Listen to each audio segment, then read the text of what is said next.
going on, family? How is everybody doing today? Get your libations. Get whatever you need to get through the show. Get whatever you need. Make sure you are comfortable. Make sure the children are somewhere. If they're watching, good for you. If they're not, make sure they are out of your way or something. Don't give them no sugar. Don't give them no cookies or nothing. No now and later, nothing like that. So, bam, we're going to have to get to it. We're going to have to get to it because ain't nothing to it but to do it. But as usual, let's do a little bit of housekeeping if you don't mind. If you don't mind, let's do a little bit of housekeeping. And let's remember today that we got to be here. I'm trying to pull something up real quick. For the day oneers too. You know, there are a lot of people who haven't been here before. We have people fall off. We have people fall in. For those of you who fell in, do not forget that January 30th, that's our book club. They were her property, dispelling this myth that we're all minorities and we're all the same women. White women and black people and descendants of slavery. We are all one and the same. And we all just got to care for each other. So we're going to talk about it. So please do not forget. Please like this video. I don't know what is going on with my internet. Please like this video. Please share. Please, if you want to donate, go to donatebrown.com, patreon.com/WaCarnell. You can do all that good stuff. Buy a shirt in the description, newsletter, all of that good stuff. But like it. That's free. And go to subscribe-to-brown.com and give me your email address if you don't mind. Also free. Sharing it is free. Hitting that bell to get notifications, free. So I would appreciate it if you would do all of those things. There are a lot of ways to support that do not require a financial contribution. I always appreciate that, but there are a lot of ways to support that I wish and hope everybody would just do it. I would appreciate if you would just do it. Just hit the like button. Don't take no time. And I can't even tell how many like buttons I have on my laptop because I got about 4 screens right here. I know y'all can't see it. One day I'll show you the setup. But I got about 4 screens right here. But I tell you the truth, there's some wild stuff going on with the interwebs. It just won't act right. For me, at least. Anyway, fam, let's get down to it. Nothing to it but to do it. Now, full disclosure. I like to do full disclosure, fam. I like to put everything out for everybody to see and understand. Do you all remember one day last week when I said that we will, what is wrong with this? I will always talk and have conversations with people in power. I just will, because the power is, wherever the power is, you will find the monies. And that's how you do transformational politics. You have to have access to people in power. You have to influence those people, and you move people because people respond to what? And politicians respond to what? Pressure, not applause. So you have to move in such a way to get their gears going. But that means you cannot be invisible. That means you have to be out here. You have to be doing stuff. You have to be applying pressure. And when they say have a conversation, have a conversation. And when people say in your specific group, see what we have here, I don't think people understand. Let me set this up right so I can see stuff through my phone because obviously the computer done tapped out. What you have to understand, more than you have to understand anything in terms of, well, it's very important to understand pressure, not applause. But what you have to understand with the grassroots efforts is that we have, ADOS are doing grassroots stuff in a bunch of different states with a bunch of different people. Now, sometimes Antonio and I get called upon, called forth, and say, will you be on this call? Or will you look over this thing we wrote? Or will you do X, Y, and Z? And if time permits, I say, yeah, I'll do it, right?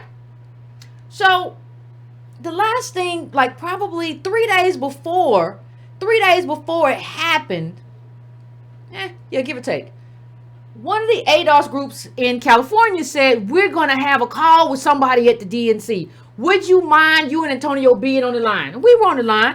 And if, we said nothing different than what you say, than what you hear us say all the time. Talk about the black agenda, what it looks like, what an ADOS agenda looks like, how it's not another kind of agenda, how it traces back to slavery. All of the same things that you already hear. Right? Pull up my phone. Oh, that's the laptop. So that was the extent of that. And I didn't expect, I don't have expectations. I just know what the ADOS community needs and what we deserve. I don't really have expectations about, well, because I've been there. I know the DNC is a little small room with a little money, and y'all can't hardly make payroll, and the money comes from elsewhere. You got this whole money thing set up, but the money ain't even y'all no more. But you're supposed to be on our page, since we are the ones that get Democrats elected nationally. But I know who I'm speaking to because I've been there. I used to work there. So I know when I'm speaking to somebody, I'm not intimidated because, child, it wasn't nothing when I was there. You know how many times DNC almost didn't make payroll? I was there when Terry McAuliffe was there. Chair was over the DNC. So it just is what it is. But then imagine my surprise. Just imagine my shock and dismay when I see I see an ADOS person tweeting, whatever. You don't have to respond to every tweet, especially if you're in the DNC. That's not a requirement that you respond to every tweet that comes back to you. But I see this person responding to an ADOS tweet, and he's Cyrus Garrett, AA political director of the DNC. African American? Okay, whatever. Hey, that's who you are. That's your role. Now already I see Obama Foundation, Obama White House. Now, I think you, and I called Antonio. I said, Antonio, who did we talk to? After I done blasted you for 2 hours, I said, who did we talk? He said, I think his name was Garrett. I said, well, I think I just blasted him all over the place. Because they ain't got no time to be checking beforehand whether or not who you is and what's your name. So I don't have time for that. I don't have time to check and try to be nice to people. That's not my job. My job is not to be nice. My job is transformational politics. I ain't got no time for what people think I got time for. So I just want to let everybody know that right now. If you think because I had a meeting or a conversation with somebody that when I see them do some bad stuff or some off stuff, I ain't going to check them, you thinking wrong. So if you think that, don't bring me into the conversation. If you think that like, well, Yvette's not going to go off, I don't give no damns. So we're going to talk about some of the stuff he said, and we're going to talk about the fact that I don't think he would have ever checked any other group publicly the way he tried to check us today, where he just kept spinning around. It's almost like you called Joy Reid and said, let me talk to you. Look, I got these ADOS people on here. I'm killing them with the politics. Except you weren't. Except you didn't kill us with anything. But let me tell the story. So the story all began. Somebody posted this. And you can go to my thread and find the whole thread and all the conversation. You can go find the whole thing. And somebody posted this Hill article, right? Lines to apply for New York driver's licenses go as far as around the block on the first day. Undocumented immigrants can apply for them, right? An ADOS person posted kind of like tagging this guy saying, "Hey, what about us?" Something like that.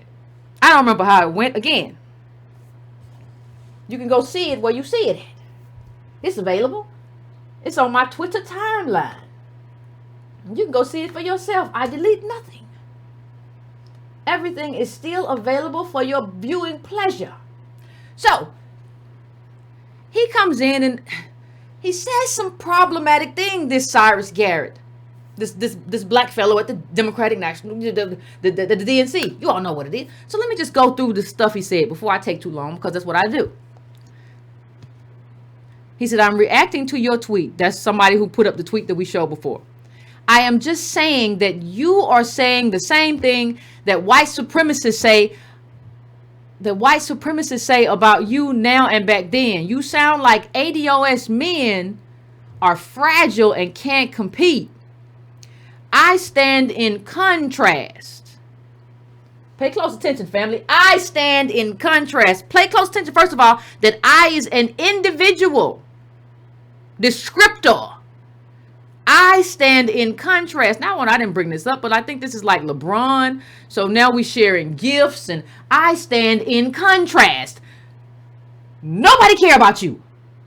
You don't matter. You are insignificant. You know how a group is doing? We know how a group is doing by a group's data, not your individual life and legacy. And I know you must be making money from the Obama Foundation because you ain't making nothing from the DNC. I've been there. You probably ain't even making enough to be living where you living in Washington, D.C. But I ain't going to talk about it, but I know it. So let me just say this. Me and my friends doing good. Sounds like Angela Rye, don't it? Well, I have friends who have monies. My friends have the monies. What are you talking about? My friends have it. Why? What are you talking about? See, I already have a problem. I don't mean to be upset. I said I was going to try to be middle of the road on this. But I don't mean to be upset. I really don't. But when you start off, when you start off and you understand the data that describes ADOS life, and you have someone who is supposed to be the representative of that life and be communicating that life to people within the Democratic Party, to white people and others and other minorities within that party, when you have someone who is supposed to be doing that, but says, I am the standout and I am the representative and this is about me, we already have a problem. And you begin to understand what that problem is and how that's communicated. You begin to see it, don't you? How can we not see it? You are a big part of the problem. See, when you say I stand, and why do you think black men are weak? I don't think ADOS men are weak, but I understand how ADOS men have been targeted and that individual agency won't do anything about that. If you understood this, sir, you would understand that. Incarceration rates, 1960 to 2010, it's only gotten worse. Black men. It's worse than this, but I want you to look at that. Look at 1960 is the light green. I want you to look at that dark green. That's 2010. I want you to look at that in comparison to white and Hispanic. Look at how black men are targeted. You're going to put up a picture of LeBron James. You're an anomaly, sir. You're not representative. And going around doing barbershop promotions is not it. I want you to look at women. Look at women as opposed to let me try to bring this down a little bit. Look at all women, black, white, Hispanic, and look at black men. Look at how that is systemic oppression. And your comeback to all of us is black men strong. You must think we weak. You ain't strong enough to break out of a jail in mass. Let me say something to you, family, so that everybody understands. I want to say something to you so that everybody understands. And I'm going to try to say it slow. This is from the Washington Post, too. I want to put it all up. Hold on a second. As an individual, you are not stronger. As an individual, you are not stronger. You are never stronger than the system. You are not stronger than the system. He is talking garbage. You are not stronger, never stronger than the system. The system is mechanized. It is built with institutions. You cannot undo that with the gift of LeBron James. You cannot undo that with individual agency. You cannot undo that by buying a plot of land by yourself or with 10 or 100 people within your group. You got to get the whole collective together and organize in such a way that you transform policy and institutions on behalf of your group. If you are sitting in the DNC and you do not understand that, you should offer your letter of resignation tomorrow. Because what you have to understand is that you don't understand politics if you don't understand that. There are more, let me just read this for you. There are more ADOS black men incarcerated than all women are incarcerated in the world. Out of 4 billion women, according to World Policy Institute, about 650,000 women are behind bars globally. In America, out of 18 million black males of all ages, about 650,000 black men have been locked up. And I want you to remember that Antonio made that connection. That wasn't nobody at the DNC. That wasn't no black politician. That wasn't Clyburn. That wasn't nobody else. That wasn't nobody who talk about my friends doing good. We all popping. We all doing it. We wear sunglasses. We can afford everything at Banana Republic.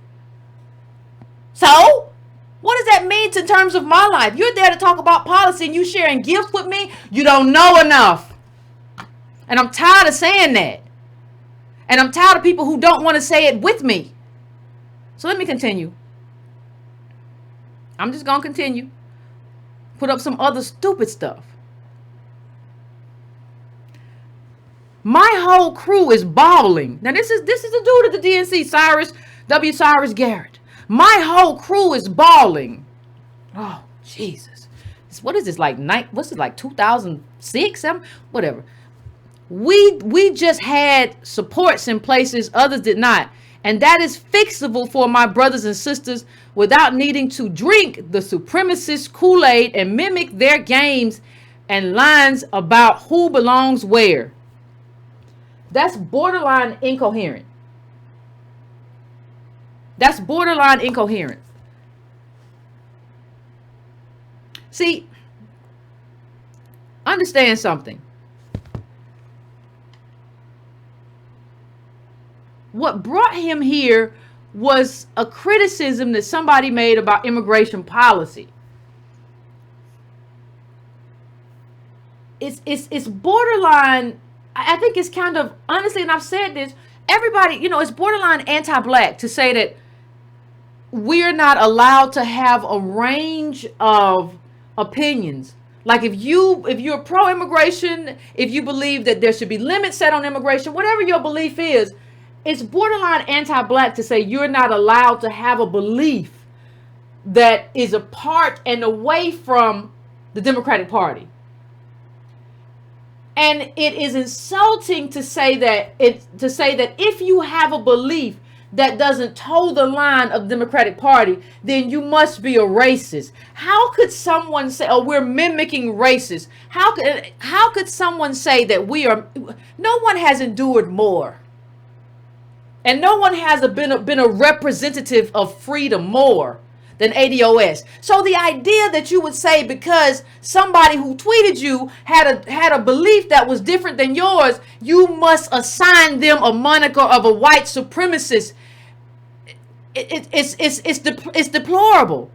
It's horrible for you to say that. And I've never seen you, sir. I've never seen you scold anybody else online the way you thought you were going to come scold us, but you end up spinning. I think you need to refund the DNC for today because your whole thing was talking to us. You didn't say nothing. You 8 hours you were on here trying to troll us. You should have walked away. When you realized you were losing, walk away. You ain't got to stay here. Don't get your butt kicked all day. Just walk away. Go have lunch. Did you have lunch? But we have a right to have an array of opinions, and our opinions are in no way based on any kind of racism or any kind of anything like that. We live in a country with a dwindling amount of jobs. Jobs are being mechanized. Jobs are being outsourced. And so there are concerns because when you look at the data, what the data shows is that who is normally displaced by undocumented immigrants are the people are the people who compete with them. We've talked about immigration in terms of white capital exploiting them, right? It's not about we understand what white capital is doing to them too.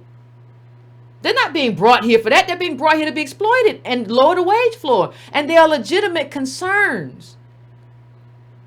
You don't get to the crux of those concerns by trolling us and trying to add on to us or hitch on to us some kind of white racist. See, racists in this country are trying to protect a certain place in their hierarchy. We have never accessed that place, sir. And you and your J. Crew have never accessed it either.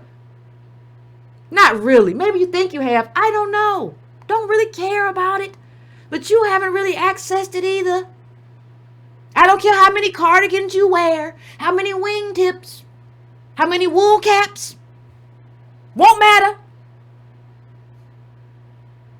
They are protecting. Racism is about racists protecting that. And even if they're not rich, they psychologically protect the fact that they're white. And when they walk into a room, nobody knows whether they're rich or poor. Nobody. Nobody knows anything.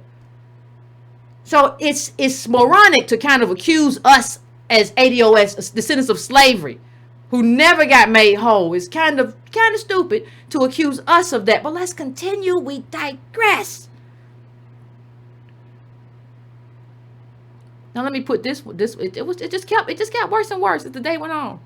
I didn't want to be bothered with this. I didn't want to be bothered.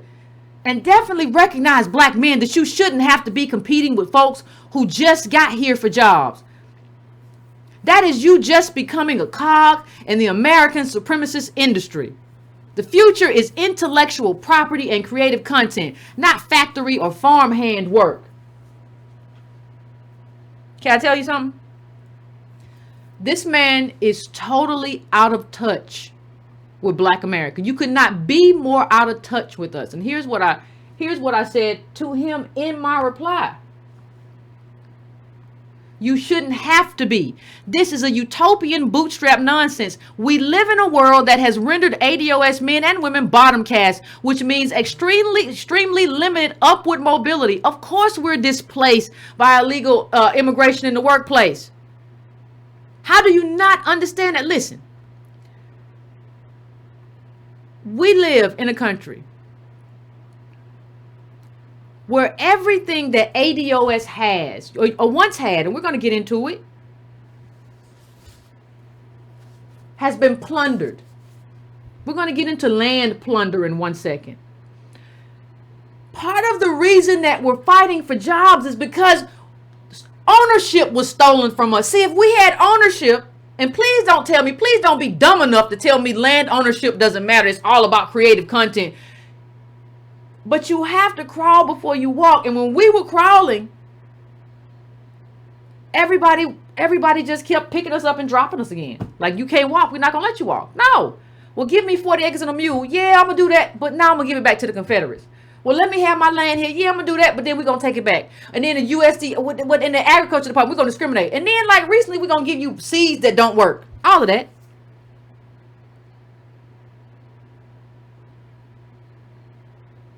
It's a lot. We're wealthless. We're a wealthless group. And so you're going to tell people who went to trash schools, a lot of us, Chicago, they said, you know, we don't have to educate, right? Schools are horrible. And so we want a job, and you're going to say, no, it's not through jobs anymore. So what you understand what he's saying? He said, let all the people who are coming over here, let the undocumented have the jobs. What you want a job for?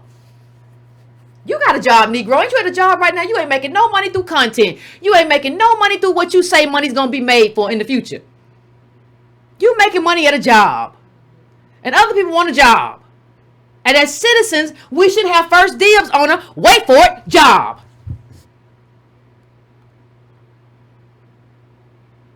Almost all of black wealth is locked up, is held in boomer hands, and that black wealth is going to die. And they haven't done the work to try to pass down. That's not what's going to happen. He doesn't understand that we're a wealthless group. He's out of touch. And I'm going to tell you something else. He's at the DNC because he is out of touch. That makes him fit the bill. The wealth we have dies with the boomers who have the wealth.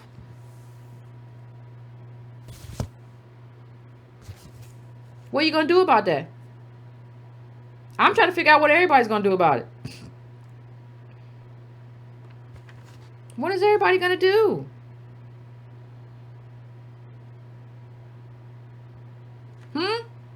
I'm just trying to figure it out. So, also, let me just say this. We live in a world that is. See, the thing is, you can't take a group that was slaves and everything that happened to this group, this continual multi-generational oppression, and say now you have to compete on this complex level. You can't have jobs no more. No. We can't let you build up to it like everybody else. No. You just got to compete now or die. Because what he's basically saying, if you read it, is that like the Democrats have given up on us. Well, this is just the way it is. Because one of the things that he says in reply, he says, this is just the way the world is. Here it is. He said, this is the future. Hold on 1 second.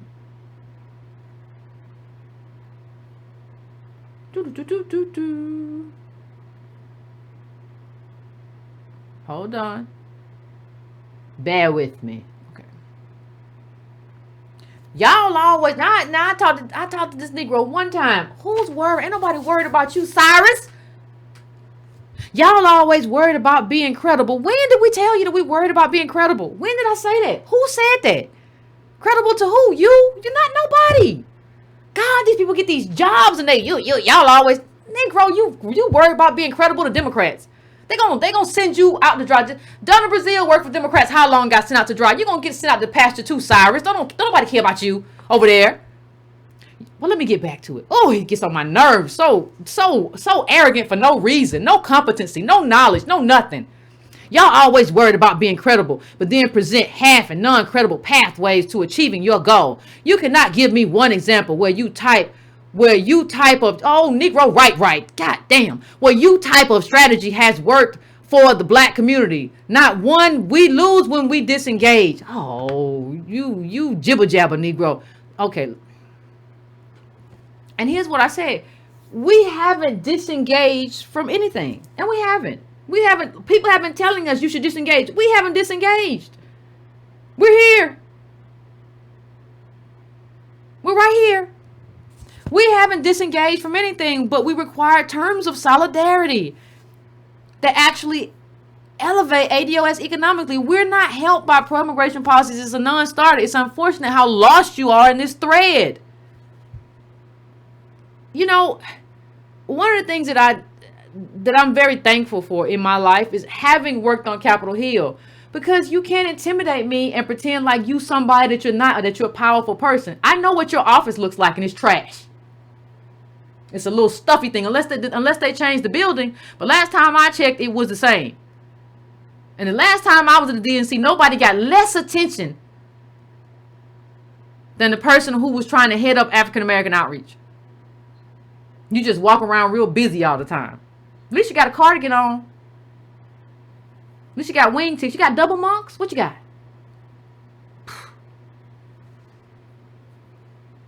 And also he was very condescending. You know, he needs black votes, and we're the most active. We are the most active and engaged group in terms of ADOS politics. But you gave us your butt to kiss today, Cyrus.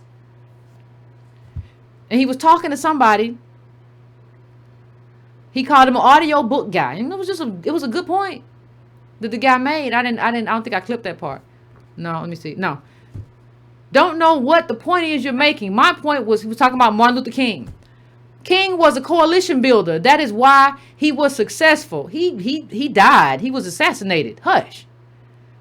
And he was assassinated before he started globally, he always welcomed white people to do coalitions. And we welcome everybody. That's one thing I've said. If you are on our team and you wearing our jersey, we welcome you. So what is Dodo Bird talking about? My point was, King was a coalition builder, and that is why he was successful, but seemed to have what? Wow, I don't understand what's being wrote.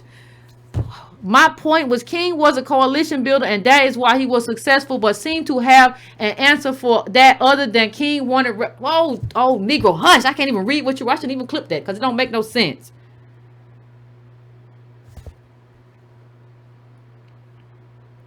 And he said in the thread that he read, I read, where do we go from here? I just didn't take, no, you didn't read it. You ain't never read King. You ain't never read Barron Crouch. You ain't where do we go from here? You haven't read a lot. And instead of getting on our threads and talking and just going, you should probably spend a lot of time with King. You should probably spend a lot of time with the data. You should probably spend a lot of time with a lot of that. Because I don't think King would have ever made a coalition or built a coalition that didn't mean anything. I can build a coalition right now on being in opposition. Right now on being in, I'm knocking down the chandelier. On being in opposition to fruit flies. Right now, a coalition about being in opposition to fruit flies. Right now while we talk. What is the benefit of it?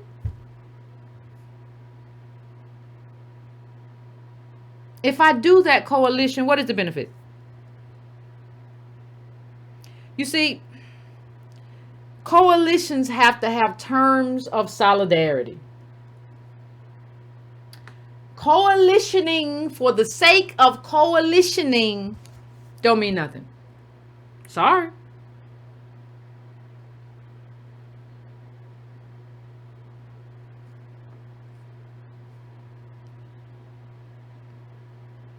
I'm just saying. You want to just coalition for the sake of coalitioning. Now, when you do the terms of solidarity, nothing Nothing in the terms of solidarity benefits ADOS, but you want to just coalition for the sake. And understand something, you know, MLK was really trying to do something, but he was trying to do something in an era that we're not in now. In the sense of this was all, even though the thing started, the whole conversation started about immigration. This was this was pre most of the Immigration Act of 1965. We weren't in the same world. See, the thing is, nobody understands timing, and people are just building coalitions for the sake of building coalitions to look good. And I want to look smart on TV, and I want to say all brown people stand together, but that's not what it is. Let me go to something else stupid. He said, I'm sure there's more. I'm sure there's more. I'm sure there's more. I can't believe you. I mean, but I just look at the data for 1 second while we talk, please. Just look at that. Now I want you to look. You ever see when somebody dies in a movie or anything like that? I hope you've never been in a room. I hope you have never been in a position to be that traumatized. But if you've ever seen that, one of the things that you realize is that that's when the line goes all the way down to the bottom. When somebody flatlines, right? That's when the line goes, and it's that when you see that little black, it's the brownish orange line at the bottom. That's us flatlining. But we've been here over 400 years, and that's us flatlining. Now, some people say, well, Latinos but they haven't been here as long as us, and they didn't build the country. And you see white people up here in the blue. I don't know how you can see that and tell me my friends balling. Me and my friends balling. And I don't even think y'all are balling. I think y'all are. I don't think you know enough about wealth to know that you're not balling. I would like to see your bank account and your investments.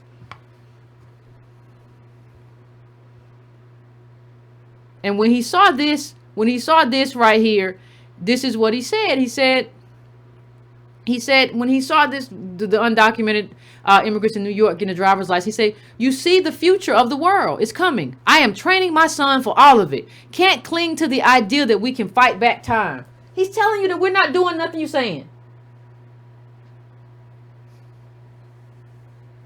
He's saying we don't care. We don't care what the Democratic Party is. We don't care about what you want. And that's why we said Project Democrat down ballot. Ain't nobody, listen, you don't get the White House. If you don't care, you don't get the White House. And guess what, Cyrus? If you don't bring the Negroes along, you don't get your job. That's over for you. They don't care. You're going to be another Negro whisperer gone. Don't nobody care about you over there, Cyrus.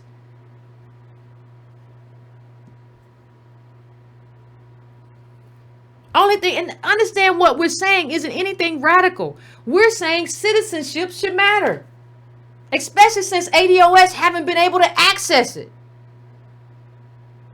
We have never, even now, we've not accessed full citizenship. And you're telling us this is just the way it is, the way it's going to be. It has to be however America decides it's going to be. If they say that we get to access it and American citizens get priority, then that's the way it's going to be.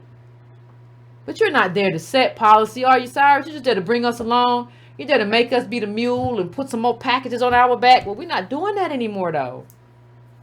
You want to scold us all day? That was a mistake. You made a big mistake today when you thought your day was best spent scolding us online. First of all, you didn't have the competency for it. You don't know the information. You don't have the context. So that was a mistake, Cyrus. Somebody should have told you. I'm sure you also thought, well, I spoke to them, so they probably not going to say nothing. Because that's how I normally get Negroes to go along. Because they talk to me and they say, well, no, we're not going to do nothing. I don't care, Cyrus. I care about the group. I don't know you as an individual, and I don't care about you as an individual. Nothing. And you have to understand that, people who talk about it, we've used this chart before, but I want everybody just to stick with me and understand where we are as Cyrus talks nonsense. Racial disparities and concentrated poverty. The purple is blacks, whites is the green, and we just go through a few cities. Percentage of poor blacks and whites living in concentrated poverty by metro area. Concentrated poverty. I want you to just look through this and look at the disparity. See, You don't make that up. You don't make that back with labor or now or what did he say? Intellectual property or whatever garbage he got from a think tank or whatever. You're not going to make that back. And guess what? You know another secret about the whole kit and caboodle? There's another secret about the whole kit and caboodle, right? So here's the other secret. He says, well, you don't make it by factory jobs. You don't make it by this. You don't make it by that. Now you make it by content. Blah, blah, blah, blah, blah. Okay, Banana Republic. But here's the kicker. The people that are doing that now, like Mark Zuckerberg and others, they had parents who were locked into wealth and who were wealthy and who were passing down wealth and social capital and knowledge to their kids. We don't have that as a group. We haven't been able to naturally build up to that because of systemic oppression, multi-generational oppression, and plunder. The wealth of slavery is still in the economy, and the poverty of slavery is still in the economy, and you don't overcome that by telling Negroes that you got to do this by content and intellectual capital. You're just reading somebody else's talking points. We can do better than you, Cyrus. We can do better than you. We need a better representative and representation than you. It is what it is. And Cyrus just kept talking. And then he started gaslighting us real weird. Well, work on being less angry. Ain't nobody mad. You're not quick enough to make us mad. You're not swift enough to make us angry. Ain't nobody mad at you, Cyrus. You're just a good example of what's wrong with the Democratic Party. The future is going to be, how does a Negro know what the future is going to be? You ain't in no room making nothing. You just going with the world that white people told you it's going to be. Step it, fetch it. The future is going to be more people, less resources worldwide. You will need to speak multiple languages. What? You know, if you go to France and you don't know how to speak French, they treat you real bad. I'm just saying. But he's talking about, well, this is what they told me. We're going to, you will need to speak multiple languages. Limit yourself to U.S. as your, what? Those languages. Or limit yourself to U.S. as your potential job market. So black men get skills. Don't limit yourself. See, his answer is for the government not to be involved in our restoration. His answer is an individual answer. Our answer is individual. Well, that doesn't work. It's never worked. The wealth of America was built by government and institutions. That doesn't have an individual. You don't answer that individually. You answer that through policy to undo. How do you not know that? And how do you think you're trolling me? And you don't know that. I am not trolled. You're making a Republican. See, I don't think people understand the argument that he's making about, well, you just gonna have to do better. You gotta do like me and my partners. We'll teach. He said someone, we'll teach you how to stunt. Nigga, if you don't sit your $2 butt down, you gonna teach somebody how to stunt. You work at the DNC. And then you were Obama Foundation, Obama White House. I'm gonna teach you how to stunt. We be stunting. The argument that you're making in terms of individual agency being repaired is a very small government Republican argument. You should really be working at the RNC. You're at the wrong headquarters. And you're at this headquarters telling us that we're going to have to, that the DNC ain't going to give us nothing. The DNC ain't going to do nothing for us. Maybe if you're lucky, we'll try to make sure that y'all can vote or something. But you're not going to do anything for us. We got to do that ourselves and change. And we got to realize we ain't going to have no jobs. And that jobs going to come from intellectual property. And right now, the kid in Chicago got to go learn Chinese and Spanish to be competitive in a school, in a place with crumbling schools. What's wrong with this Negro?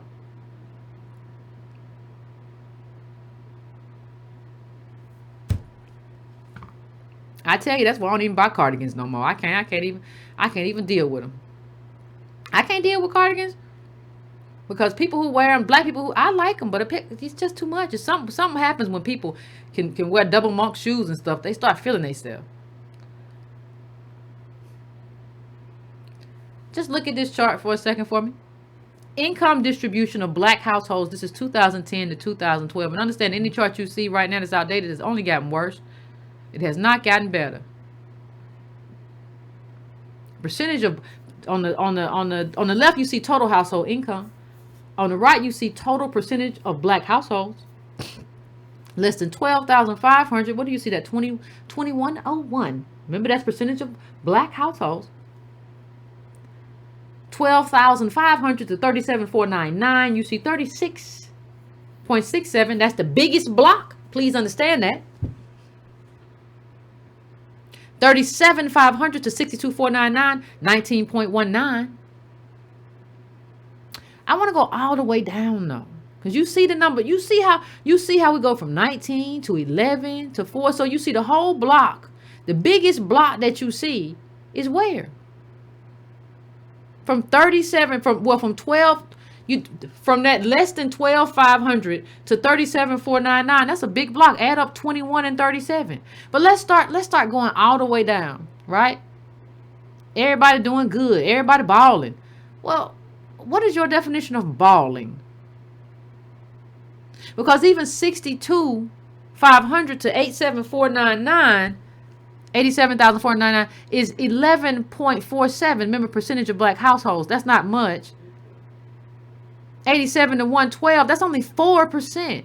112 to 137 is 2%. 137 to 162 is 1%. And once you get beyond 162, it's 0.73. That's not balling, sir. And where are you in this chart? Please tell us. And you're telling us what we can't have. Understand that this is our data. This man is telling us what we can't have in an era where Democrats are giving everything away. You don't want to pay your student loans? Cancel them. Want Medicare for everybody? Okay. We don't care what it costs. You can have it. Take it all. Okay, can we have reparations or put together a reparations plan and do something specific for ADOS? No, shut up. The world is about content now. You ain't getting nothing from your government. Shut up, Negroes. And we're going to tell you to shut up through a black man. Ain't that something? You won't even let the white man tell me to shut up. He got to tell me through you. You're going to be the mouthpiece for, you can't depend on that. Everything is going to come through tech and content. You have to depend on that.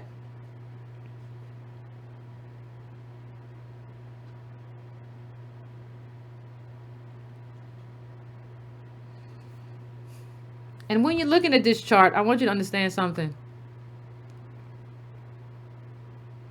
This says total household income. Understand that we're not necessarily talking about an individual. We can be talking about a two-parent household, and this is the income. This is where we are after building the country 400 years. And we can't even get a Negro in the DNC to represent Negroes right. That's where we are. Is what it is. Let me just remind those of you who may not have been here, like where we are, like what this looks like. Just a few charts really quickly. Black children are far more likely than whites to live in areas of concentrated poverty. We talked about that. Half of black Americans born poor stay poor. This is where we are. And let me bring this chart a little bit bigger for you.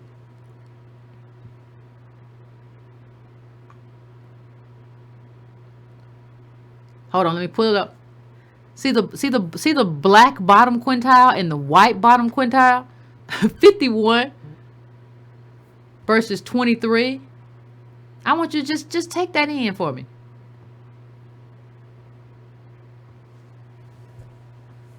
That means there's no, when you see born poor, die poor, that means no upward mobility. That means you're a bottom caste. That means your group isn't stunting. That's what it means. Talk about school and all this stuff with the content, and you just got to do intellectual content, and then black students attend worse schools.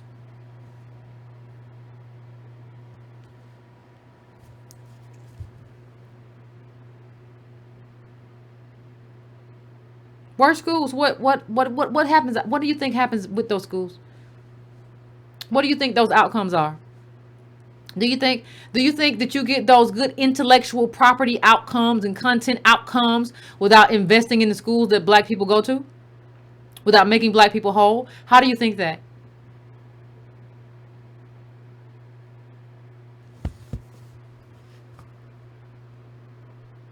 I just don't understand. It makes no sense to me. And then we have to understand that we were plundered. This is nothing that we didn't do. See, the conservatism of that argument that he made is anti-black because it insists that, like, we have to pivot with the times. Embedded in that is this belief that we're American. But we've never been given the right to be American. We've never been American. We have fought for citizenship, and we are. Fought in every war, but we've never really been given citizenship in the way it should be given. We haven't been allowed to progress in the way that we're supposed to naturally progress as citizens. And you pass down wealth and you can keep it and the government protects it. But you want us now to compete in this world as if we were with people who were. Just a couple of quick quotes from here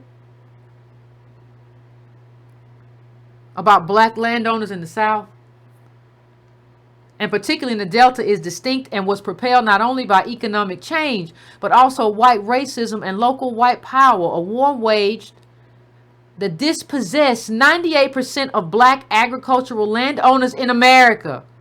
They have lost 12 million acres of land over the past century.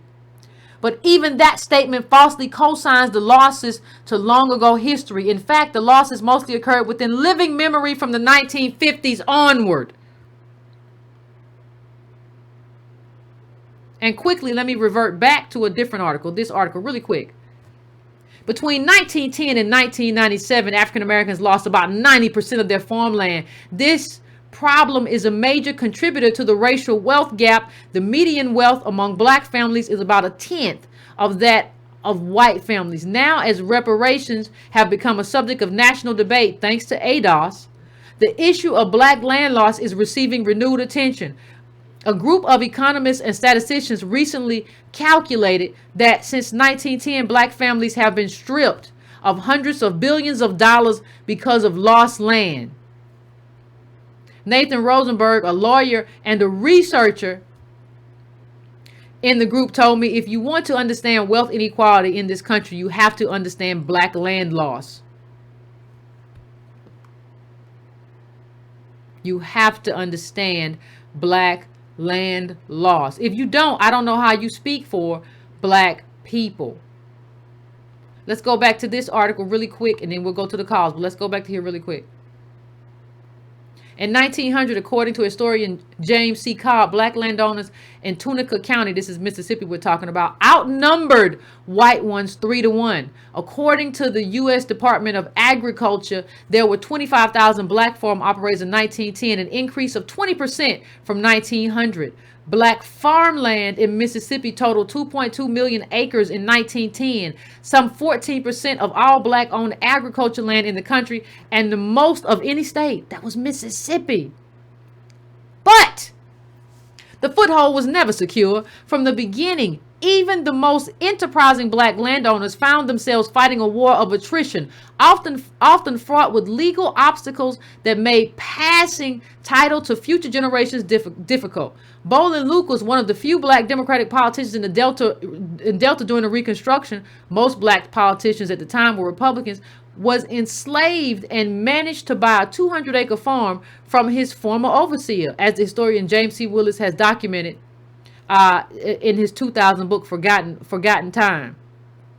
You want to know what happened to it? But like many farmers who often have to borrow against expected harvests to pay for equipment, supplies, and the rent or mortgage, Lucas depended on credit extending from powerful lenders. In his case, credit depended specifically on white patronage. Even in exchange for his help voting out Reconstruction government, after which his patrons abandoned him. He was left with 20 acres.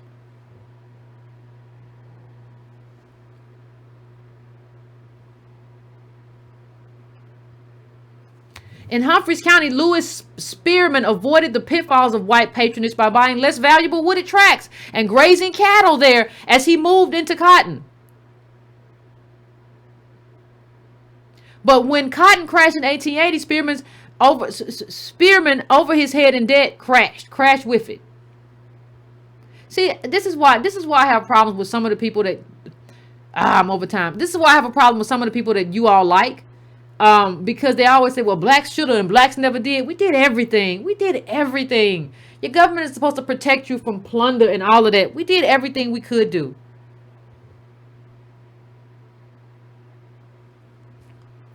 Around the turn of the century in Leflore County, a black farm organizer and proponent of self-sufficiency referred to as a notoriously bad Negro.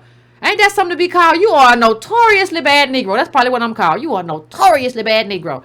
In the local newspaper, led a black populist awakening, marching defiantly and by some accounts, bringing boycotts against white merchants. White farmers responded with a posse that may have killed as many as 100 black farmers and sharecroppers, along with women and children. The fate of the bad Negro in question, named Oliver Cromwell, is uncertain.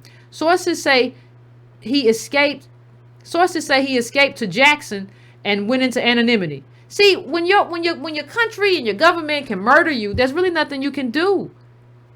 And I'm not gonna finish the rest of the article. I mean, I think you can read it on your own time. But this goes throughout the country. I mean, this goes throughout time. This is FDR too. Let me just read this one a little bit. President Franklin D. Roosevelt's New Deal life raft for agriculture helped start the trend in 1937 with the establishment of the Farm Security Administration, an agency within the Department of Agriculture. Although the FSA ostensibly existed to help the country's small farmers, as happened with much of the rest of the New Deal, white administrators often ignored or targeted poor black people, denying them loans and giving sharecropping work to white people. See,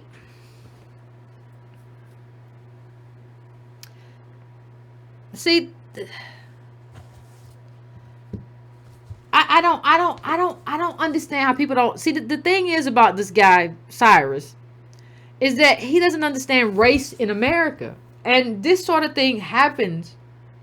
If you don't understand, you can be black and not understand blackness in America. Because one of the things about Cyrus is where I was probably about 20 years ago. No, black people got to have money. If you ain't, they got to have something. We got black wealth somewhere, don't we? Yeah. If you haven't really sat with the data and really thought about what that data means and what that data comes from and how it originates and what it suggests and projects for the future, then you don't really understand blackness. I don't care how many barbershops you sat in. I don't care how many black people you know. If you don't understand the data around blackness and how to connect it and interpret it, you don't understand being black in America. And if you don't, and when I say black, I mean ADOS. I'm not talking about melanin or none of that, or kinky hair. I'm not talking about that. And if you don't understand blackness, then you certainly can't interpret or advocate for us in a space of whiteness. And the only thing I can say about that is that we deserve better than you, Cyrus. That's all I can say. So I want to hear what everybody has to say. I'm about to go to break. I want to hear what everybody has to say. Give me a few minutes as usual to set up the phones. We set up the phones and we'll be back and we'll have a conversation.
fam. Let's get it in. Let's get it in. Let's get it in. Don't rush yourself too bad, but try to be cognizant of other people on the line. As usual, I am going to, what's going on, 310? What up, Yvette? I just want to come to you real quick. I'm not going to hold the line. I think this is an interesting discussion that needs to be had, because I think for a lot of people, they don't understand that for maybe 30 years, some of y'all parents have been failing us. Especially those of y'all that have parents that are considered bootleg or community leaders. Because I think a lot of people, and you did the Andrew Jackson show as an example, sold out the rest of black folks for their own kids. And nobody really wants to deal with it. You had a lot of little slick comments by the guy Cyrus. I don't know him. Again, as Yvette said, I want to shout out all of the local ADOS chapters. I don't want anyone to feel that we're at all trying to say you guys shouldn't continue to do your local work. Yeah, no, not at all. But I think at the same time, what ends up happening is I don't want to give the misconstrued notion that we give any direction for people to go do what they do. These are grown people that have been doing politics oftentimes in these ADOS chapters throughout their communities. Mm-hmm. So ADOS California, chapter here in ADOS in California sets up this meeting, and they invite us 2 or 3 days ahead of time. We're not supposed to say no. We go on the call and lay out the wealth data and that happened also with the Black Caucus as well. It wasn't that direction. It wasn't, and it's weird because it goes back to the conspiratorial thing that Nasheed and the Professor Black and the other guy. What this actually exposes is we don't have no deal with the Democrats. This is just local ADOS chapters outside of us realizing the politics of their communities has been intertwined with the Democrats for 30 years. Now, some would argue that it needs to be untwined, but we didn't do the work for that to happen at this moment. And when I say we, I don't mean Adolf. I mean coming back to that same group, because Cyrus made a lot of comments on his black daddy. I don't know how somebody sold. I don't know. It's just weird because you got that from Angela Rye, too. That you got that from Bakari Sellers. My dad is they still 15 and 16 years old. I don't really speak that way if you watch all my videos. My daddy told me this anecdote. I don't really care what your daddy told you. He's wrong. Yeah. No disrespect to him. I don't know him, but he's wrong. You know why he's wrong? Because he don't know what I know. And I'm saying this to you, and if you can pull up that chart, because I want to make sure I express some things that are in that chart. Because he can't know the data that's in this chart from the labor chart that shows the percentile. He can't know the data in the labor chart that shows the percentile and say anything about blacks and field hands and the kind of work we do, because the data in that chart shows the reality of what black folks are doing across the country. First thing it shows is that black households, 58% of them are making less than $37,000. 58%. The next thing that chart shows is only a few percentile above $100,000. The next thing that chart shows, and I'm just giving you some quick hits, is it says 2012. So that's buoyed by boomers when they were coming in out of very good government jobs. That chart is probably very much so deflated, not inflated, as the boomers retired and were replaced with low-wage millennials. So that chart is substantially worse likely today. We can't tell you, and if we have it up, go to the bottom where the percentiles are. What we know is looking at the recent article that just came out in the New York Times last week.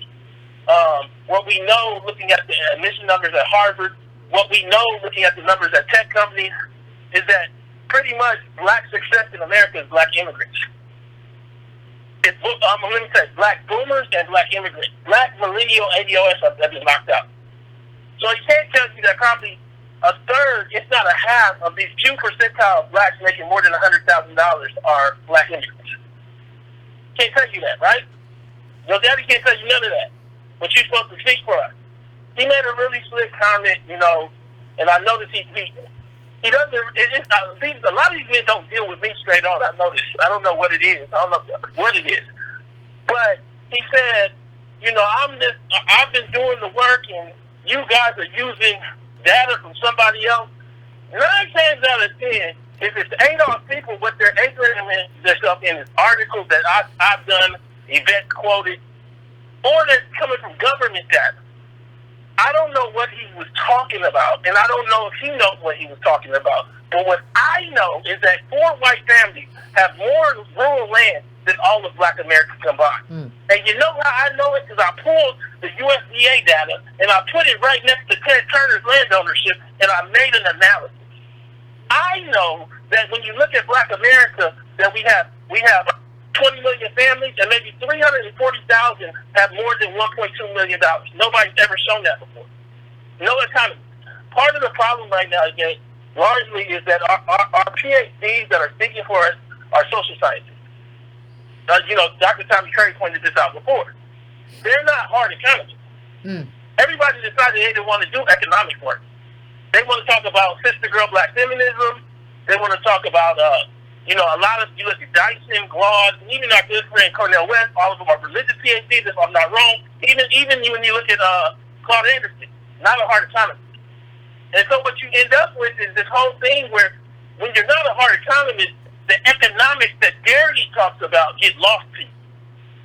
And so right now, our race as a whole doesn't really understand the gravity of some of the data and what it says about our race and what our race it has become and will become without politics. So now let's talk about the last thing and I'll let it go.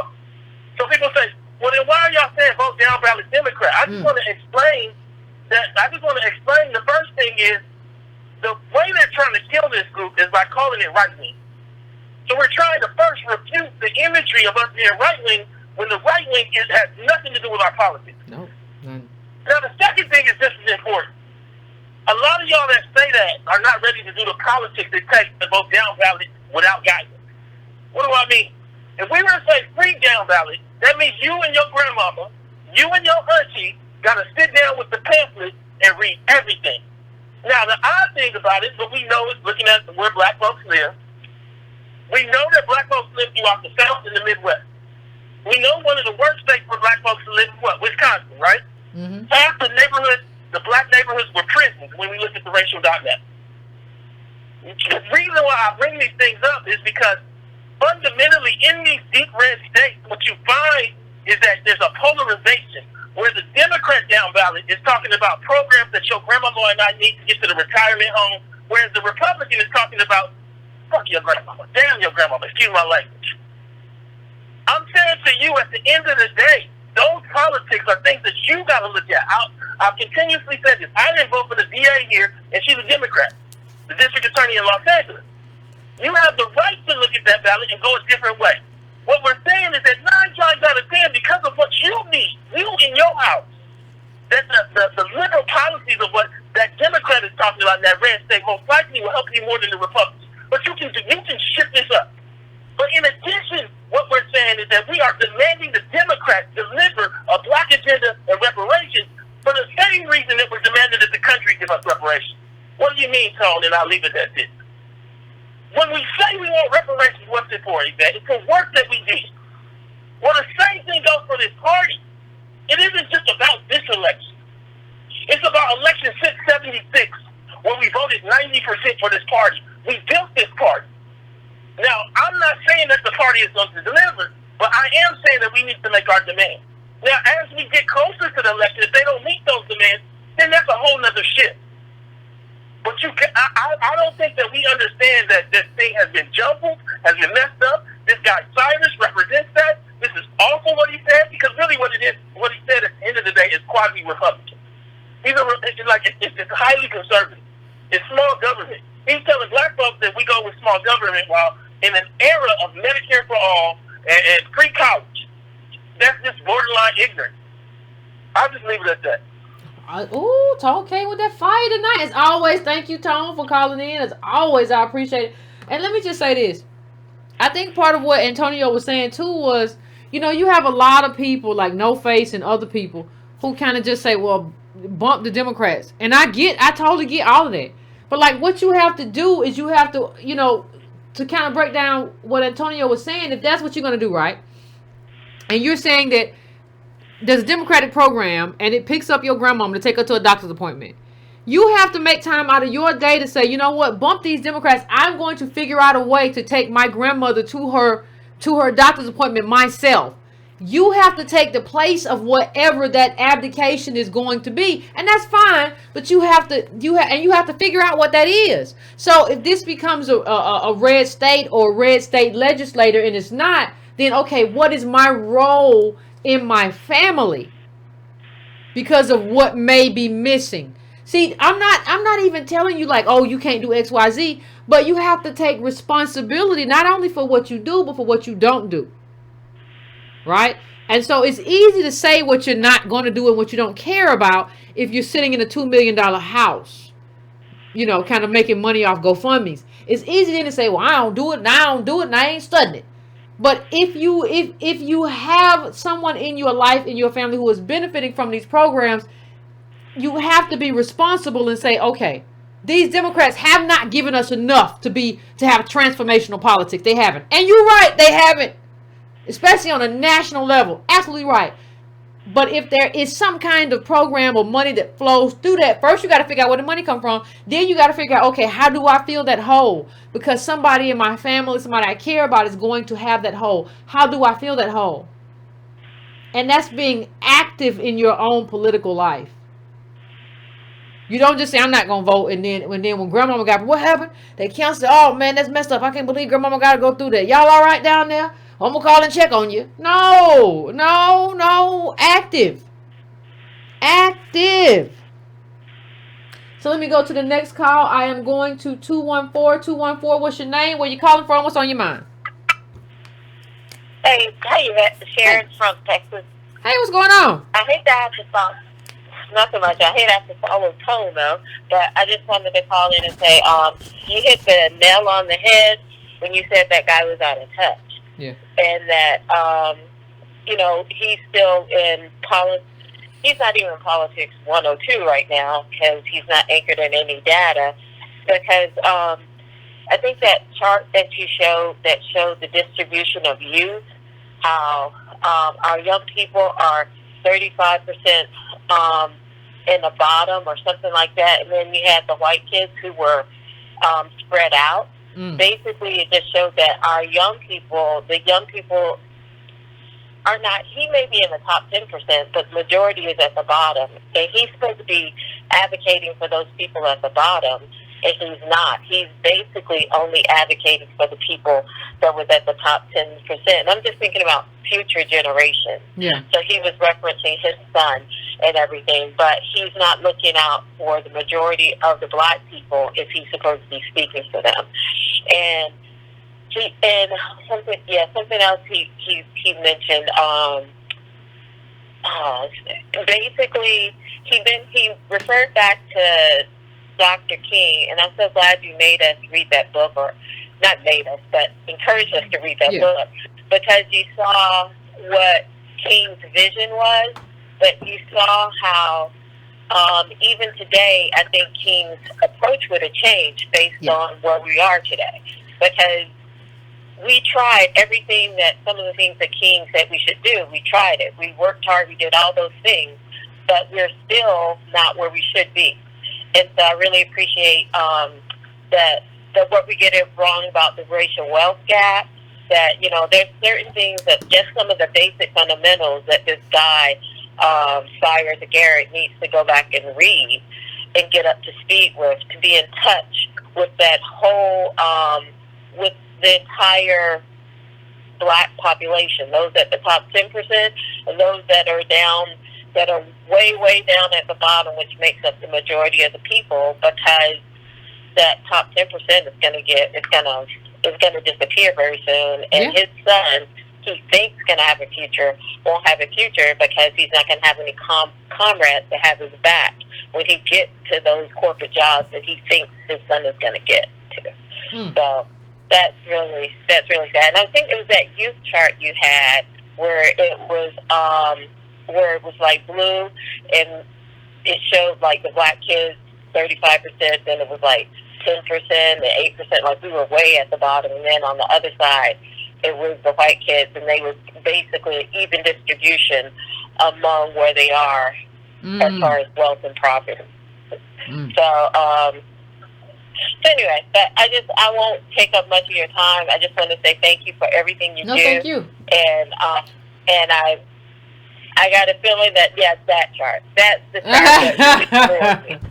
The one that back there with the blue and that floored me because I know I have lots of nieces and nephews that was in that bottom 35%. So anyway, there's a delay from your screen to here. Yeah, I know. My phone, but I just want to say thanks a lot. And I was out at the Supreme Court.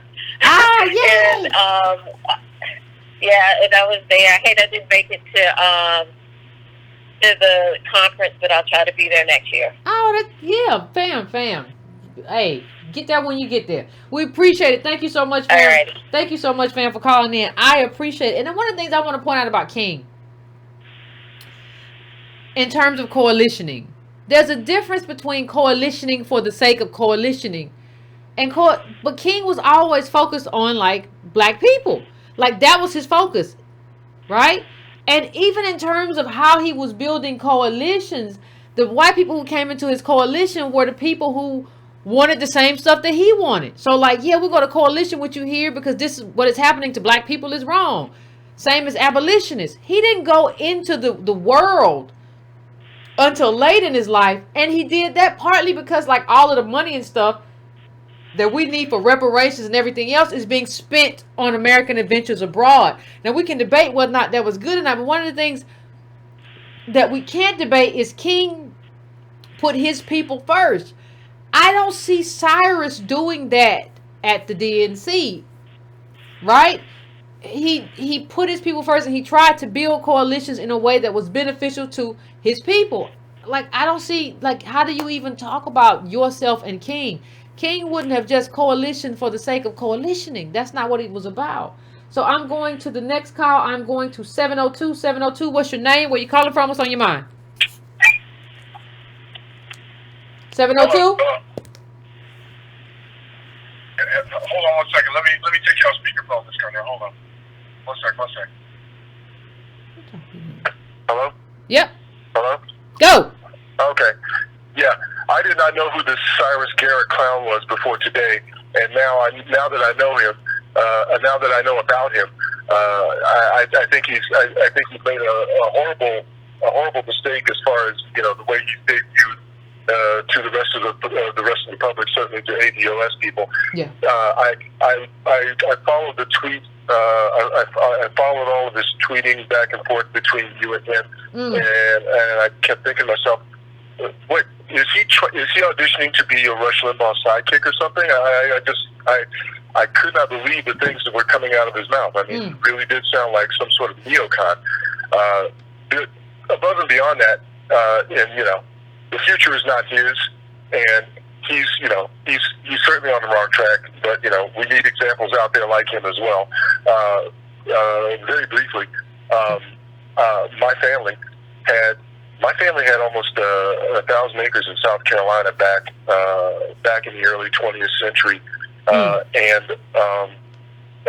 from, I don't know the full story, but from Reconstruction on through, they of course, because of the way that the land was deeded and titled, it had to be passed on to various different members of families. I forget what the practice was called, but if you were a black person, you held large tracts of land, that was looked upon obviously very badly, and you were discouraged from being able to be, if you were even able to keep your land, you were discouraged from being able to pass it down to your heirs. And so, from what I understand, there's hundreds of acres still in South Carolina in various family members' names that I'll never be able to access because of whatever happened. But then my family moved into the Midwest during the Great Migration, and my father and my grandfather, they started a construction company, and they were doing. They did fine. They did okay. They were both hustling entrepreneurial types. There should have been something left for me, but by the end of the 1980s, it was clear that all of the federal contracts they were handing out for the kind of construction we did, which was roads, drainage, and walls, that was being handed out to that was being handed out to front companies. Oh. There were, all that minority set-aside stuff. Oh, so you saying the And so- minority set-asides. Hold on, slow down for the people, caller. You saying the minority set-aside Okay. companies were front companies, so they had something like a minority or a woman or a black person in the front, but they really, that wasn't the company. Absolutely. And so, there just wasn't enough wealth within the black community. There wasn't enough wealth within the black community to continue to just make driveways and walls at homes. There were plenty of black people who owned their homes, but we would. Obviously, we got work from white families as well. But the way that construction companies have always gotten big is through federal largesse. There's a big project, and they put a large company, they put a company on it, and they say, you're going to get X amount of millions of dollars to pave this amount of the freeway system, or you're going to get X amount of money to build this dam.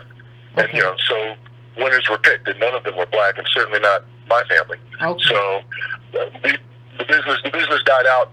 The business died out at the end of the 1980s, and I am an entrepreneur myself. I do not do construction. I do a host of other things, but I just wonder what might have been. Yeah. If you had that. This country actually.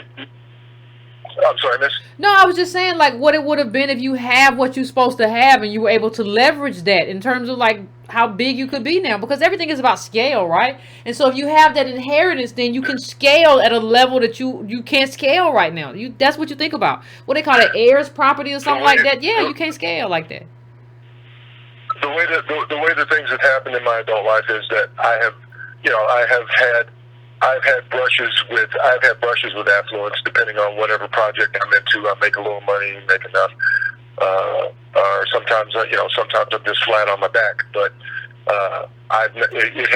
it has informed the way that I've lived my life in such a way that I do not have children, and I wouldn't want to put my bright, beautiful black children down on this planet unless I could have something that I could show them and lead to them. And that just hasn't happened in this particular instance. But yeah, that's where we are. I appreciate your work. I appreciate Tone's work. No, thank you, fam. You know what? I think you said something very important that you might not even know you said. Thank you, fam. I appreciate I'm answering on the other side of the call. I think you said something important that you might not even have known that you said. You said brushes with affluence. That needs to be a shirt. Because that is our life here.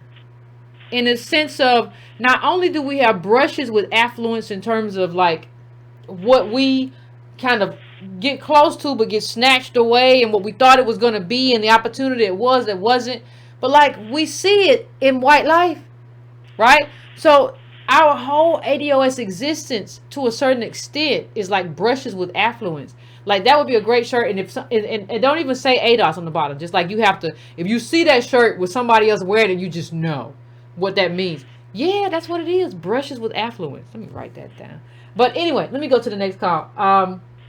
424, I'm coming to you. 424, what's your name? Where you calling from? What's on your mind? Hey, Yvette. It's Samantha Angelique channeling Nina Simone on Twitter. So I am so glad that you did this. And I'm going to try to, I had to take notes, Yvette, because this is the last day of my vacation. I'm boomer hooked, and me and my mom are in our vacation extended stay thing. Okay. And yes, I've had libations, so I took notes so I could stay on point. Yeah, don't get drunk on it. This Cyrus guy is too much. He thought that he was going to throw a bone to us and that we were going to bend over and not say nothing.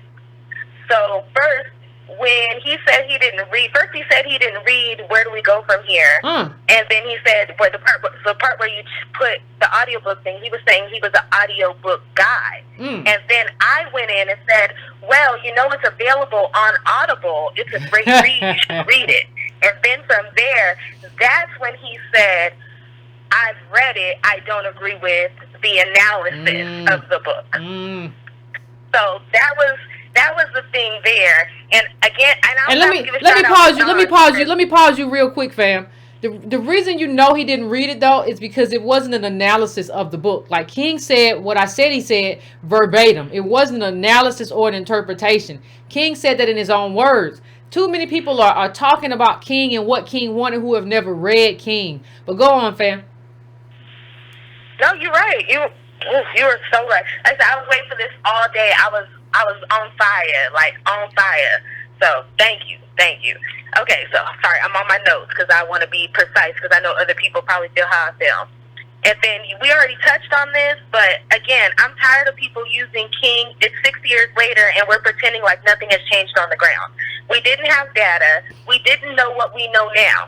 It makes no sense to use a strategy that comes from when we did not know what we know now.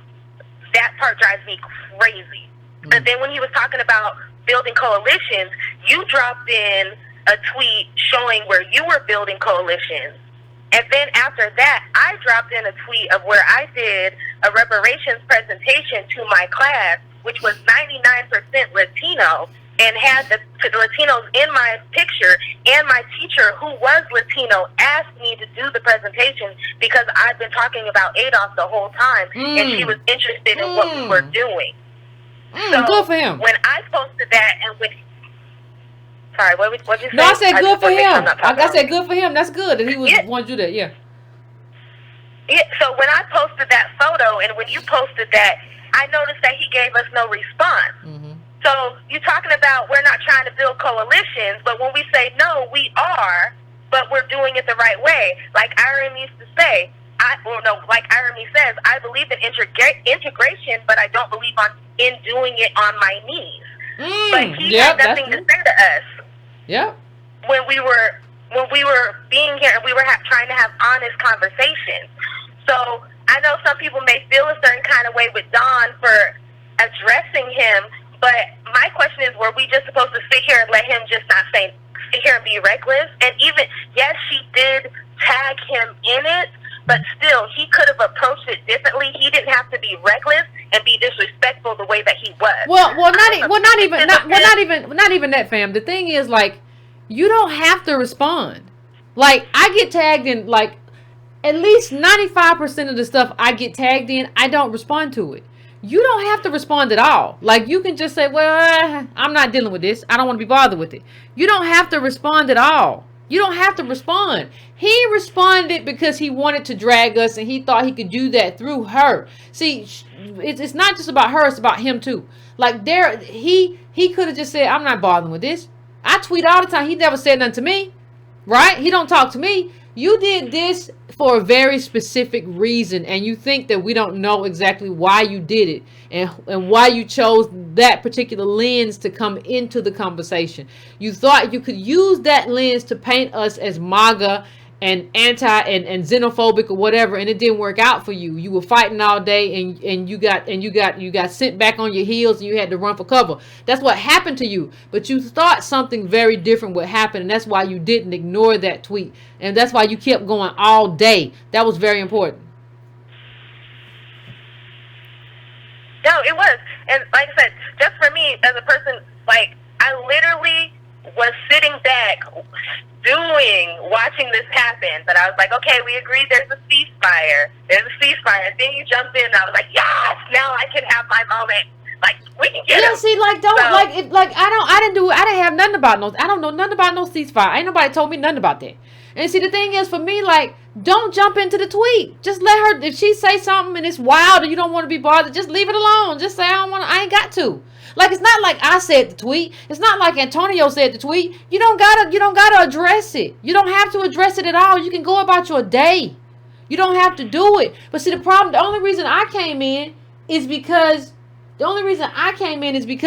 like somebody DM me. And so I go to the thing and I see he's saying a bunch of stupid stuff. I owe this man nothing. He has never done anything to me, for me. He has never done anything on behalf of me or the group I represent. I owe him nothing. So when I come in guns blazing because, man, I don't owe you nothing. You haven't made any promises about, well, I'm gonna do this, I'm gonna do that. You haven't said anything. So like, you shouldn't have done this. You should have just said, well, this tweet, whatever. I don't care about this tweet. I'm gonna keep my day going. Why did you come in here? And even worse than that, he exposed himself. He exposed himself and showed that he doesn't even know enough to be in these conversations. How are you supposed to be how are you supposed to be the Negro whisperer and you don't know nothing about Negroes and you don't know the basics? Like, frustrated beyond belief. I'm gonna get off because I know other people got to complain too. But yeah, no, thank you for coming out here and just saying what you had to say, because this guy, he was off base. He could have easily ignored Dawn and we could have just not had this happen today. He chose to take the bait, and then when he jumped in that fight, he just got his butt whooped, and he didn't even ran with his tail. But he didn't even say what he didn't even come in with a DNC talking point and leave out. Well, we disagree, blah blah blah, and leave out. But why did you come in? I didn't tag you. I didn't tag you. None of the other more prominent people tagged you. It wasn't like you could have left this alone. You came in because you wanted to come in, and you stayed in. I didn't even come in after his 5th tweet. It was just like, how long are you going to be in this, my man? What are you going to do? Okay, if this is what you're going to do, then we're going to do it. If you want to dance, we can dance. I don't care. But I'm going to let me go to the next call, fam. I appreciate you calling in,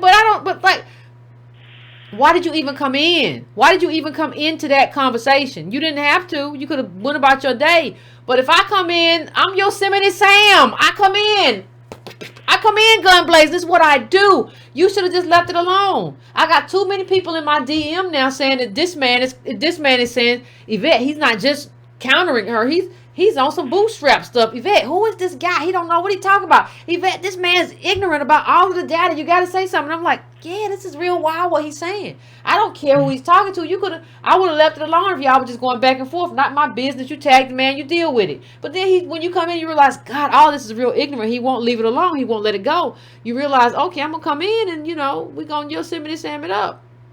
So going to the next call, I'm going to 904. 904, what's your name? Where you calling from? What's on your mind? Hey, my name is Isaiah. I'm in Miami by way of Mississippi. And I'm happy to be on the call. I'm happy to finally chat with you. Good. What's on your mind? So, I want to hit a quick point on the foreign language aspect. And just sort of piggybacking off of what Tone mentioned as far as the economic specialist in the community.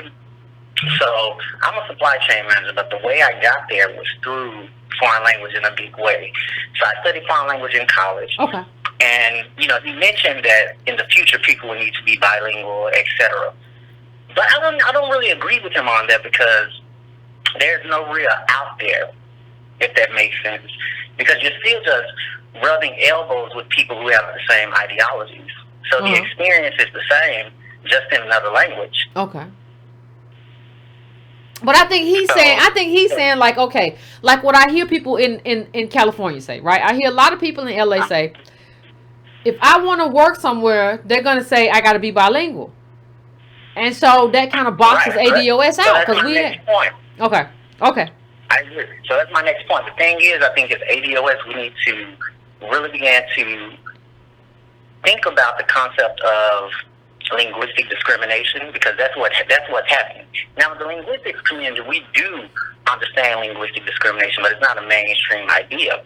But a lot of times, especially when it comes to the Latino population, that's what you see when they create this work culture where Spanish is preferred, and so they put that as a job requirement, but it's not actually required for the job.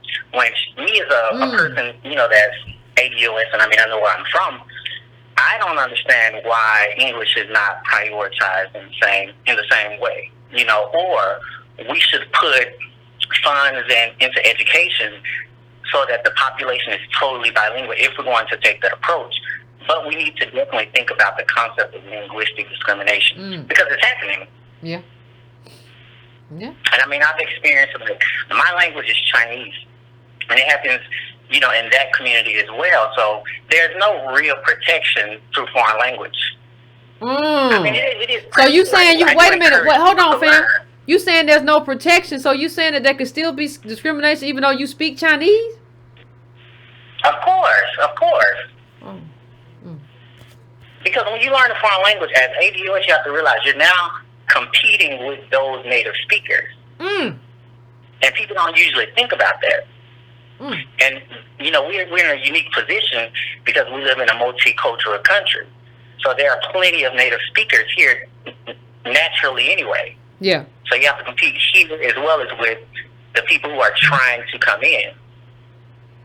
Ooh, that's a lot of competition.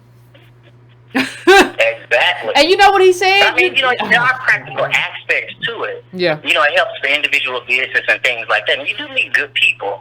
But, we already know that there are a lot of people who are anti-black, so you also meet those people as well. And once again, the experience is just not in English.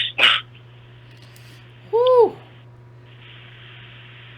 It's almost, I don't even think he understands, like, most countries and most people, like a lot of people, I use the French as an example because they're very protective in a lot of ways, or they have been, or they have, about their culture and who they are as a people. But, I don't know who would invite in competition. Like, it's one thing to say, well, the world has become more competitive. It's one thing to know that your group is of the bottom caste and invite competition into that group. Like, if you know your group has been discriminated against, and so we have problems that have not been that have been caused by America and what America allowed to happen that has not been solved, it would seem to me that you would want to say, I would need to act in a way that decreases competition. Right? I just don't. I don't get it. I don't get it. Why would you want? So now that we already don't get a good education, now you want us to speak 3 languages, and then you're telling me we can speak it and still be discriminated against because they're native speakers, so they're better than us. So you've co-signed something that ain't going. But like linguistically, it's not necessarily true. But people will lean on that crutch because of the lack of understanding of language in general. Okay. But, okay. I mean, that's one of the other aspects that people implement this linguistic discrimination is, creating these false measurements. Like, how many non-native English speakers have you met where you still accommodated them because you could see where they were going? That sort of accommodation isn't usually given to Americans who speak foreign languages. I mean, I speak great Chinese, but, I mean, even me, I still run into issues. Yeah, because it's not your native language. Yeah. Right. And you don't live in China. I'm assuming, in the sense that so you're not immersed in it all the time. Like they are here and immersed here, and that's a lot. That's a lot to deal with. Not anymore. I mean, I spent a lot of time in China. Yeah, a lot of time. So my immersion was there. Of course, it's not like since I was a baby or anything like that. But the point that I'm trying to make is here we tend to accommodate people even if their English is not like mine or not like yours, But that same level of sophistication isn't generally given. It isn't reciprocated at all. Side. Right. Yeah, see, that's the problem. And that's another aspect of you gotta treat me like a white. You gotta treat me like a white lady with a cat. I have an American ear. What you said? I can't. What you say? Oh, I don't know. No, and this is like, well, Yvette, you've been. No, I don't know. And it's not it's just like nobody does that. Nobody does that for ADOS. No matter what we go through, like we're not accommodated for anything.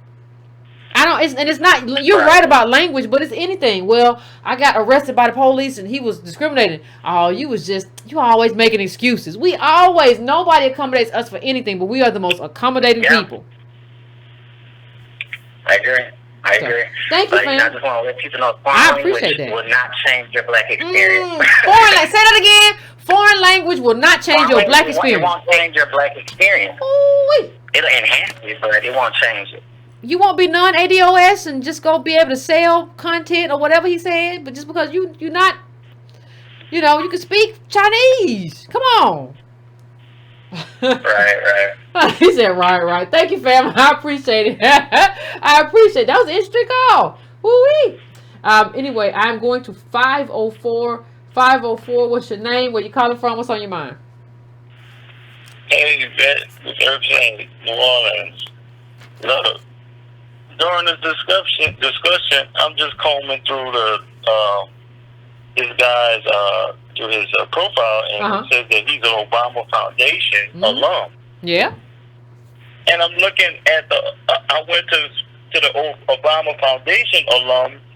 Website, the Twitter site, and it's a bunch of worldly garbage, just worldly stuff, nothing specific. And now I see what you mean by Obama's lasting effect. It's this guy. Don't go away. It's the same thing. It's just very worldly, broad, and his views are shaped clearly here, because you look here, all I see is Indonesia, talk about Asia, looking for leaders in Asia. It's all over the place. Yeah. Absolutely. Global. It's crazy. Global. Not I got, American. y'all. Not ADOS. Global. All right, fam. I appreciate you calling in. Yeah, global. That's what they are now. That's what it is. I'm going to 919-919. What's your name? Where you calling from? What's on your mind? Hello, this is Dawn. I'm Hey. on the air. Yeah, you here, Dawn? What's going on? I'm sorry you broke up. You're here. You're on the air. Well, I wanted to call in. At first I said I'd done enough damage for the day, but I did want to kind of talk about where I was coming from when I saw that this morning, and it just triggered me because I come from, in my situation, I have two family members that both have had issues with the law, and one of them has had an issue with the driver's license. So for various reasons, that led to, having a license revoked, or child support, or underemployment, all stemming from, a felony charge that happened, when this person was 20 years old.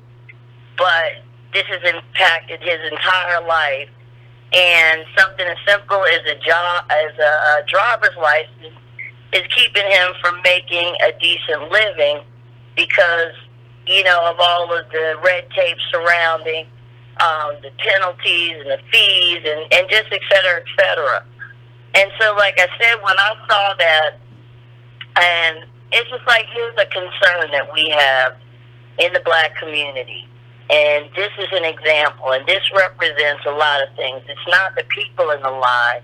It's the system that they represent. And the fact that all of these people in this line are not citizens, but they have more rights than my son or my brother and my family, who has been here for hundreds of years. Don, did you start this? Start what? This Twitter thing. Were you talking about this? Was this you? Yeah, I made a comment. Yes, it was. Yes. Okay. Continue. So, and I wasn't posting it. I didn't tag him, to bait him. It was, it was an organic reaction. I saw it this morning. I had just been talking to my brother the day before, talking about trying to get his license together, released from New Jersey, and, he's in Georgia, and just everything mixed up with it. And it's just that things have been so hard for him for so long. And then these people can just come in and take advantage of this system and just leapfrog ahead of them. And the thing that always gets me is that these type of jobs, these construction sites where I live, we've had almost a 15-year construction boom. But I never see anybody that looks like us. I never see any black men out there on the site until, the cycle is almost over. And now I see them out there holding the signs that say, go slow.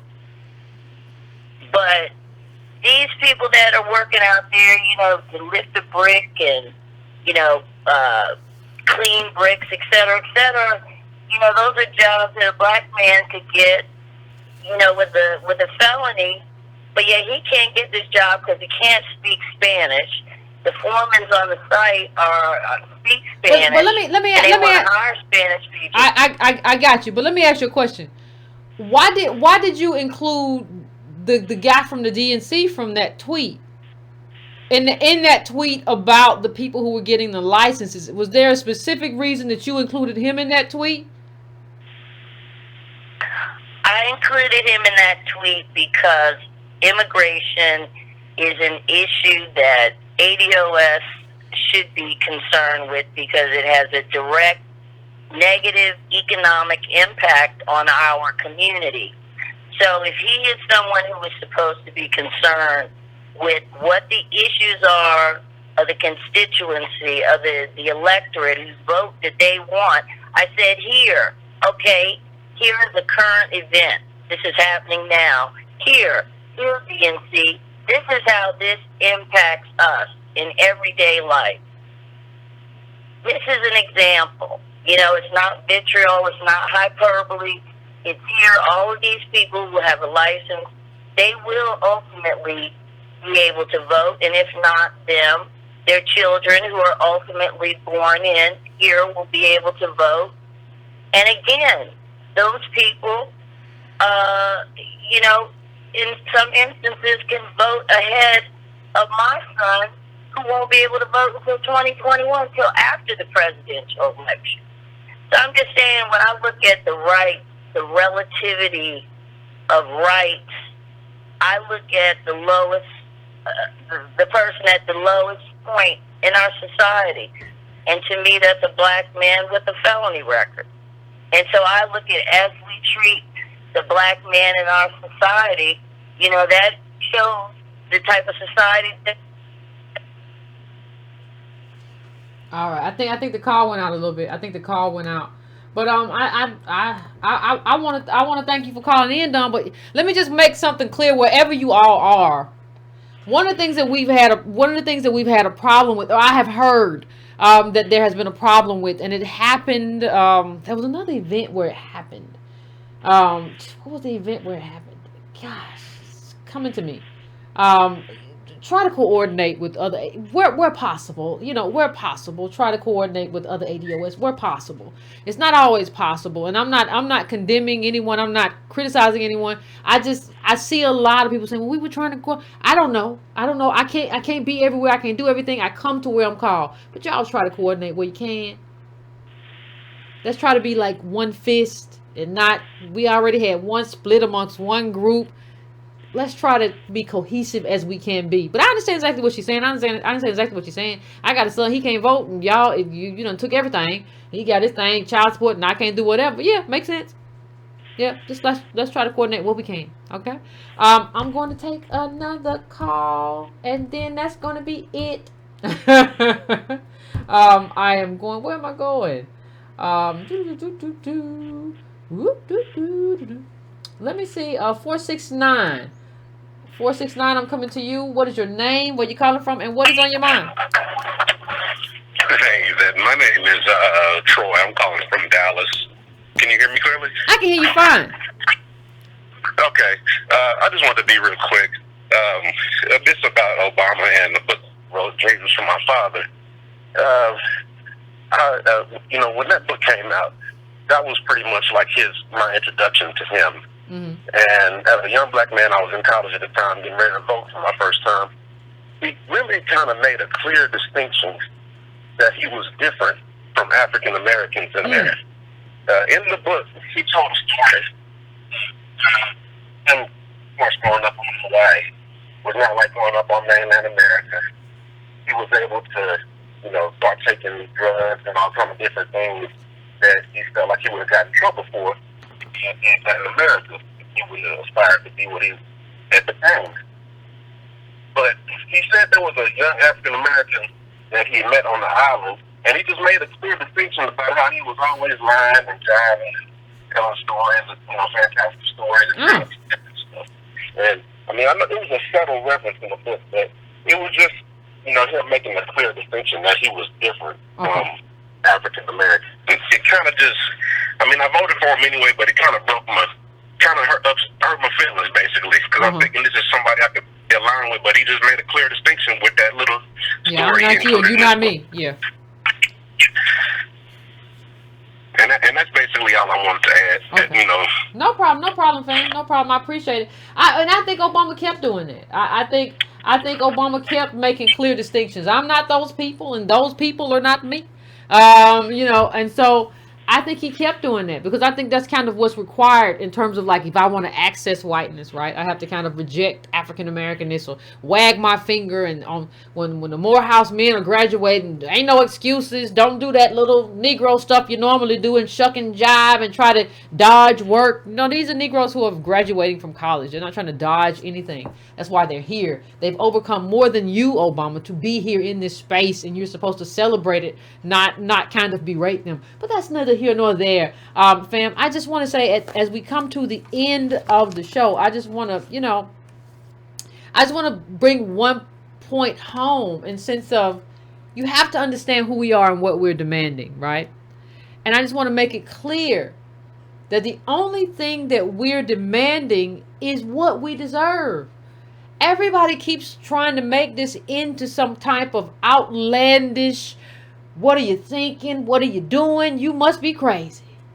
But when you look at not only what is owed to us, right, because of slavery, but multi-generational oppression, you can see clearly what we're owed. Now, we're not telling you how. We can get in a room and we can discuss it and we can hash it out. But it's clear as day what is owed. And I think we have to stay focused on that, because people like Cyrus will have us believing that we must be somehow insane to believe that we are owed anything. How could you believe something like that? What are you thinking? So stay focused, stay on your square. I've seen a lot of people use that analogy lately. It's cool, I appreciate it. But some people who act like they hate me are now talking about stay on your square. Stop find your own analogy stuff now. Stop it. Anyway, fam, hit the like button. Share this. Do not forget that on the 30th of January, They Were Her Property will be our book read. That's what we'll be reading. Our book club.